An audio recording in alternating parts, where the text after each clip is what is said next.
Hello ലച്ചേച്ചി, സുഖാണോ? ഇങ്ങോട്ടൊന്നും വരുന്നില്ലേ? കുഴപ്പമുള്ള ലച്ചു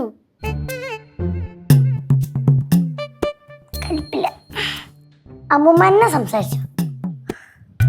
ആ മോളെ ലച്ചു, നീ ഇങ്ങോട്ട് വരുന്നില്ലേ? പിന്നെ എവിടെ പോന്നു? ഓ, കാശിക്ക് പോവാന്നോ? അപ്പൊ സിദ്ധു ഗൾഫിൽ നിന്ന് നേരെ ഞാൻ കാശിക്ക് വരുവോ?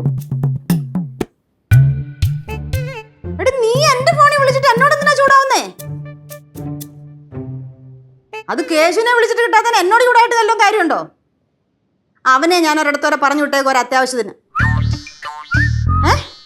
ഞാൻ പറഞ്ഞത് കേട്ടില്ലേ? അവനെ ഒരിടത്ത് പറഞ്ഞു വിട്ടേക്കോന്നൊരു അത്യാവശ്യ കാര്യത്തിന്. എവിടാന്നോ? അമേരിക്കയില്. നിനക്ക് എന്നോട് ചൂടാവെങ്കിൽ എനിക്ക് നിന്നോടും ചൂടാവാ. എന്റെ കൊച്ചേ, ഞാൻ അവനെ പടവലം വരെ പറഞ്ഞു വിട്ടേക്കുവാ. ലച്ചു, നീ മിണ്ടാതെ വെച്ചിട്ട് പോന്നുണ്ടോ? നീ കാര്യം പറ. കേശുവോ? സിദ്ധുവിനോടോ? അയ്യോ, അത് എനിക്കെങ്ങനെ അറിയാം? നിനക്കേ നിന്റെ അനിയനോട് എന്തെങ്കിലും സംസാരിക്കാനുണ്ടെങ്കിൽ നീ അവനെ വിളിച്ച് സംസാരിക്ക്. നീ അല്ലാതെ എന്നോട് ചൂടാവാതെ നീ ഫോൺ വെച്ചിട്ട് പോയേ. ആ, നീ എപ്പോ വരും? ഹലോ ഹലോ, ഫസ്റ്റ് കട്ട് ചെയ്തു. ഈ കൊച്ചിന്റെ ഒരു കാര്യം. എന്നമാ പ്രശ്ന? എന്തൊക്കെയോ പ്രശ്നം പറഞ്ഞു. എന്തുവാന്ന് എനിക്കൊന്നും മനസ്സിലായില്ല. അപ്പൊ കേശവൻ എന്തോ പ്രശ്നപ്പിച്ചിട്ടുണ്ട്. ഒന്നുമേ சொல்லறதுக்கில்ல. അമ്മ, അവ എപ്പോ വരുവാ? എപ്പോ വരുമെന്ന് എന്നോട് ചോദിച്ചാൽ എനിക്ക് എങ്ങനെ അറിയാം? എന്തൊക്കെയോ പ്രശ്നങ്ങളുണ്ട്. എന്താവോ എന്തോ.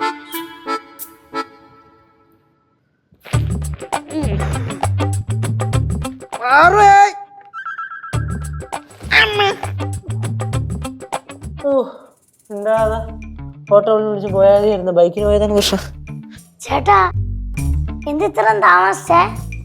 എന്തെത്ര താമസിച്ചേന്ന്? ഞാൻ പടാലും വീട് എത്തി നോക്കിട്ട് വരാൻ പോയതാണോ? അല്ലല്ല, പണിക്ക് പോയതല്ലേ. അതൊക്കെ തീരണ്ടേ? എന്തായാലും എന്നായിരുന്നു പ്രശ്നം?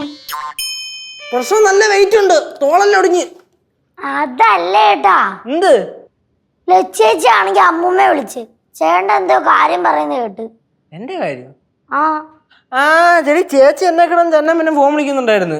അത് ഞാൻ കാണുന്ന അവിടെ നിന്ന് ഇറങ്ങാൻ സമയമാണ്. അവിടെ മൊത്തം തിരക്കല്ലായിരുന്നു. അവിടെ ഫോൺ ശ്രദ്ധിക്കാൻ സമയം കിട്ടില്ല. ഞാൻ തിരിച്ചു വിളിച്ചായിരുന്നു, ചേച്ചി എടുത്തില്ല. എന്തരീ നോക്കണേ? അമ്മൂമ്മ എപ്പോഴും അടുക്കളയിൽ തന്നെ. എത്തിയാ? ഓ, വന്ന് എന്തൊരു കഷ്ടം ഇത്. അമ്മൂമ്മോയ്, ഉള്ള സാധനം മൊത്തം കൊണ്ടുവന്നോടാ. പിന്നെ അമ്മൂമ്മയുടെ ഉമേഷ് കുഞ്ഞിനെ ഞാൻ അവിടെ ചെന്നിട്ട് വിളിച്ച് ഫോൺ എന്തായാലും എടുത്തില്ല. അങ്ങനെ അയച്ചിട്ടുണ്ട്. അവസാനം ഫോൺ കട്ട് ചെയ്ത് വിട്ടു. എടാ, ഞാൻ അവനെ വിളിച്ചു. ഏതോ മലയിലോ പുഴയിലോ എങ്ങാണ്ട. ഇന്ന് ഉറപ്പായിട്ട് അവിടെ കാണുമെന്ന് എന്നോട് പറഞ്ഞതാ. ഞാൻ എന്തോ ചെയ്യാനാ? എന്തായാലും അവിടെ ഇല്ലാത്തതുകൊണ്ടൊരു ഉപകാരം ഉണ്ടായി. ഒരു ശല്യം ഇല്ലായിരുന്നു, എല്ലാം സ്വസ്ഥമായിട്ട് ചെയ്യാൻ പറ്റി.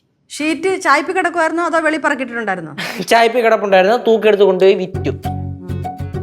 ബൈക്കിൽ കൊണ്ടുപോയി 2 ട്രിപ്പായിട്ട് കെട്ടി വെച്ചോണ്ട് പോയി. പെട്രോൾ കാശ് പിന്നെ തന്നാൽ മതി, കുഴപ്പമൊന്നുമില്ല കേട്ടോ. അത് സെപ്പറേറ്റ് വേണം. പിന്നെ പകുതി കാശേ കിട്ടിയിട്ടുള്ളൂ. 135 ഷീറ്റ് വിറ്റിട്ടുണ്ട്. പകുതി കാശ് ഓൺലൈനിൽ അയച്ചു തന്നു, ബാക്കി പകുതി പിന്നെ എപ്പോഴേലും തരാം എന്ന് പറഞ്ഞു. കപ്പ പറിക്കാൻ ആൾ വന്നായിരുന്നു? അഫ്കോഴ്സ്, അവർ രാവിലെ തന്നെ വന്നു. പണികളൊക്കെ നന്നായിട്ട് നടന്നു. അവരും ബാക്കി കാശ് അമ്മൂമ്മയുടെ അക്കൗണ്ടിലോട്ട് ഇട്ടേക്കാം എന്ന് പറഞ്ഞു. തേങ്ങ പറക്കി ചായപ്പിലിട്ടായിരുന്നു? എല്ലാം പറക്കി ചായപ്പിലിട്ടിട്ടുണ്ട്. കൊടുക്കാൻ പറ്റിയില്ല. അടുത്ത റൗണ്ട് പോകുമ്പോൾ കൊടുക്കാം. എല്ലാം കൂടെ ഒറ്റ ദിവസം ചെയ്യാൻ പറ്റൂലല്ലോ. കേശു, എന്നടാ അന്ത ചാക്കില?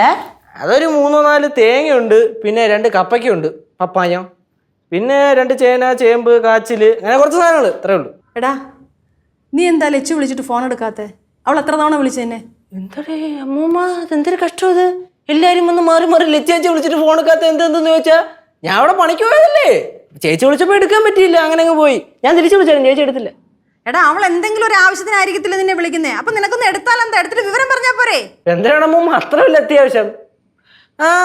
ഇത് സംഭവം വേറൊന്നുമല്ല. ചേച്ചി ഇന്ന് ഇങ്ങോട്ട് വരണമെന്ന് പറഞ്ഞിട്ടുണ്ടായിരുന്നല്ലോ. അപ്പൊ ഞാൻ ചെല്ലണം. കുഴപ്പമുള്ളതൊന്ന് ചേച്ചിയെ വിളിച്ചോണ്ട് ഇങ്ങോട്ട് വരണം, അത് തന്നെ. പിന്നെ എനിക്ക് വേറെ വേലയില്ല. കണ്ട ജാട വർത്താനം കണ്ട. ബൈക്ക് വേണമെന്ന് പറഞ്ഞ് കരഞ്ഞ് കാല് പിടിച്ച ചേച്ചിയുടെ. പിന്നെ ബൈക്ക് മേടിച്ചപ്പോ ചേട്ടൻ എന്താ പറഞ്ഞേ? ഇനി തൊട്ട് ചേച്ചിയുടെ അടിമയായിരിക്കും. അത് ആ ഒരു ഫുൾ ഓയിൽ പറഞ്ഞു വരുമ്പോ അങ്ങനെ പലതും പറയും. ഒന്നും പറഞ്ഞോണ്ട് പോയ പറയും ചുമ്മാ. എടാ ഓ നീ എന്തു സിദ്ധുവിനോട് ആവശ്യമില്ലാത്ത കാര്യങ്ങളൊക്കെ പറഞ്ഞു കൊടുത്തേ? ഞാൻ അതിൻ്റെ അടുത്ത് എന്തൊരു പറഞ്ഞു? നീ ലച്ചുവിനെ പറ്റി ആണ്ടൊക്കെ ആവശ്യമില്ലാത്ത കാര്യങ്ങൾ സിദ്ധുവിനോട് പറഞ്ഞു കൊടുത്തെന്ന്. ഞാനാ? ആ ഞാൻ ഒന്നും പറഞ്ഞിട്ടൊന്നുമില്ല. പിന്നെ ആ എന്തായാലും ഇന്നലെ മെനങ്ങാന്ന് കൊണ്ട് അവർ രണ്ടുപേരുടെ ഫോണിൽ കൂടെ ഭയങ്കര വഴക്കായിരുന്നു. അത് സ്വാഭാവികം. അസ്വാഭാവികം. നിന്നെ അവിടെ കൈ കിട്ടുവാണെങ്കിലേ ഇഞ്ച പരുവാക്കും. ഒരു സംശയവും വേണ്ട. അത്രയ്ക്കും കടുപ്പമാണോ? ആ കടുപ്പം തന്നെ. ഓഹോ, അപ്പൊ അതിനാണല്ലോ എന്നെ കിടന്ന് ഫോൺ വിളിച്ചോണ്ടിരുന്നത്. ഇപ്പം അതൊക്കെ വിട്, എനിക്ക് വിശക്കണം. ഖാന இருக்குடா. ഓക്കേ, அந்த சாக்கு எடுக்க வேண்டாமா? ഞാൻ എടുത്തോളാം. ആന്റി എടുക്കാൻ പോയി കഴിഞ്ഞാല് നടു ഉളുക്ക് നിരക്കണയാണ് എൻ്റെ ആരോഗ്യത്തിനുള്ളത്. பாத்துடா.